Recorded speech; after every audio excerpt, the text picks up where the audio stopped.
अस्सलाम वालेकुम friends, I hope you will be fine and good. आज हमारा जो टॉपिक है वो रैम एंड रोम के बारे में है। स्पेसिफिकेशन, जब भी हम मार्केट में लैपटॉप लेने जाते हैं तो पूछते हैं इसका रोम कितना है, रैम कितनी है। सबसे पहले आज हम रैम के बारे में बात करेंगे। RAM stand for random access memory है और फ्रेंड ये परमानेंट स्टोरी नहीं है, वोलाटाइल मेमोरी है। जैसा कि हमारे लैपटॉप में बहुत से सॉफ्टवेयर होते हैं, उन्हें एक्सेस करने के लिए, लोडिंग के लिए एक प्लेटफॉर्म की ज़रूरत होती है, तो वो है रैम।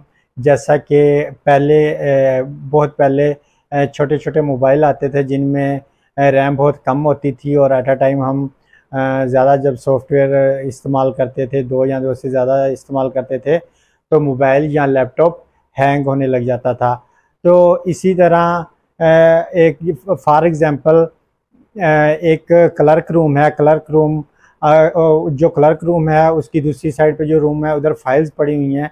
अगर क्लर्क बार बार जाता है फाइल उठाने के लिए तो उससे काम करने के लिए काफ़ी टाइम लग जाएगा। अगर फ्रेंड वो सारी फाइल उठा के ले आता है, फाइल्स उठाकर अपने टेबल पर रख कर काम करता है, काम करने के बाद जब काम कंप्लीट बारी बारी से जो फाइल उसे ज़रूरत है काम करता है, उसके बाद वो रूम में फाइल रखाता है, तो जो उसके सामने प्लेटफॉर्म पड़ा था वो जितना बड़ा होगा, जितना ज़्यादा होगा, उतनी ज़्यादा फाइल्स आएंगी और वो इतनी इजी से काम कर सकेगा। जैसे कि हम अक्सर लैपटॉप चलाते हैं तो काफ़ी सॉफ्टवेयर एट अ टाइम इस्तेमाल करते हैं। जैसे काफ़ी लोग इंस्टॉलेशन के दौरान कुछ काम कर रहे होते हैं, डिज़ाइन कर रहे होते हैं, कोडिंग कर रहे होते हैं, तो वो एट अ टाइम मुख्तलिफ़ किस्म के काम कर रहे होते हैं। वो रैम की वजह से ही होता है।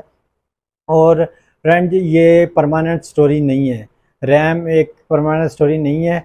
और इसी तरह ये एक प्लेटफॉर्म है, जब सॉफ्टवेयर इजीली और जल्दी इंस्टॉल करने हो, मुख्तलिफ काम करने हो, और जितनी ज़्यादा रैम होगी स्पीड भी उतनी ज़्यादा होगी एक्सेस करने की और लोडिंग करने की सॉफ्टवेयर को। और दूसरी तरफ फ्रेंड्स हम बात करते हैं रोम की। जो रोम का फुल नेम है रीड ओनली मेमोरी है, नेम से ही हम जान लेते हैं। फ्रेंड दूसरी तरफ हम बात करते हैं रोम की।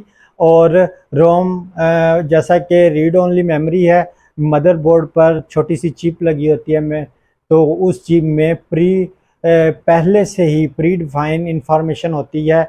जो इंफॉर्मेशन होती है उसी से रिलेटेड कंप्यूटर काम करता है, स्टार्टिंग प्रोग्राम से लेकर सेटिंग तक। जैसे जैसे उससे कोडिंग दी गई है उसी तरह काम करेगा, सिर्फ रीड करेगा।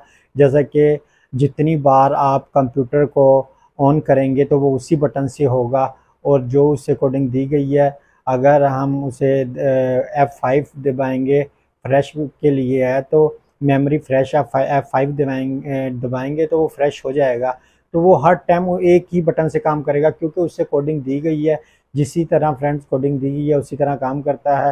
रोम में ये फ्रेंड परमानेंट मेमोरी है, नॉन वोलाटाइल है, और इसकी हम इस डाटे को या इंफॉर्मेशन को चेंज नहीं कर सकते। जो एक दफ़ा राइट कर दी गई तो वो परमानेंट रहती है। मेरा ख्याल है फ्रेंड्स आपको समझ आ गई होगी। इंशाल्लाह I will come back with a new information. Don't forget subscribe and like my channel. अल्लाह हाफिज़, दुआ में याद रखिए।